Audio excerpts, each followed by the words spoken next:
ஒரே ஒரு லீஃப் வச்சு உங்களோட 5 பிரச்சனையை சால்வ் பண்ணலாம். அதான் நம்மளோட துளசி லீவ்ஸ். ஸோ அதை எப்படி பண்ணலாம்னு சொல்லிட்டு பார்க்கலாம். ஸோ ஃபஸ்ட்டு பார்த்தீங்கன்னா துளசி லீவ்ஸை நார்மலாக ஒரு 2 to 3 லீவ்ஸை டெய்லி காலையில் மென்று சாப்பிட்டிங்கன்னா உங்களோட ஓரல் ஹெல்த் இம்ப்ரூவ் பண்ணுறக்கு, அதாவது உங்களுக்கு பேட் ப்ரீத் ப்ராப்ளம் இருந்தால் அதை சரி பண்ணுறக்கு, உங்கள் வாயில் இன்ஃபெக்ஷன் இருந்தால் அதை சரி பண்ணுறக்கு எஃபெக்டிவாக இருக்குது. ரெண்டாவது பார்த்தீங்கன்னா அந்த லீஃபை கசக்கும் போது அதில் இருக்க ஜூஸை வந்து உங்கள் உடம்புல எங்காவது புண்ணு இருந்ததுன்னா அது மேலே போடும்போது அதில் ஆன்டி இன்ஃப்ளமேட்டரி ப்ராப்பர்ட்டி இருக்கனால உங்களோட புண்ணு சரியாக இருக்கும். உங்களுக்கு பிம்பிள்ஸ் அண்ட் ஆக்னி இருந்தால் அதை ரிமூவ் பண்ணுறதுக்கு ரொம்ப எஃபெக்டிவாக இருக்குது.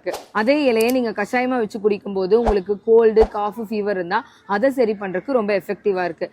அதை வந்து நீங்கள் ஒரு டீயாக, அதாவது துளசி டீயாக குடிக்கும்போது உங்களுக்கு ஸ்ட்ரெஸ் ரொம்ப அதிகமாக இருந்தால் அதை ரிலீவ் பண்ணுறதுக்கு, உங்கள் மைண்டை நல்லா காமாக ரிலாக்ஸாக வச்சுக்கிறதுக்கு ரொம்பவே எஃபெக்டிவாக இருக்குது. லாஸ்ட்டாக பார்த்தீங்கன்னா அதில் ஸ்டீமில் போட்டு நீங்கள் யூஸ் பண்ணும்போது உங்களுக்கு சைனஸ் ஹெட்டேக் ரொம்ப அதிகமாக இருக்குது, இல்லை சைனசைட்டிஸ் அதிகமாக இருக்குது, இந்த மாதிரி நீர் கோர்க்கிற சம்மந்தப்பட்ட பிரச்சனைகள்லாம் இருக்கும்போது அதை ரிலீவ் பண்ணுறதுக்கு ரொம்பவே எஃபெக்டிவாக இருக்குது. இந்த துளசி லீவ்ஸை ரெகுலராக எடுத்துக்கோங்க. உங்களோட ஹெல்த்தை மெயின்டைன் பண்ணுங்கள். நம்ம சேனலை மறக்காமல் ஃபாலோ அண்ட் சப்ஸ்கிரைப் பண்ணிக்கோங்க.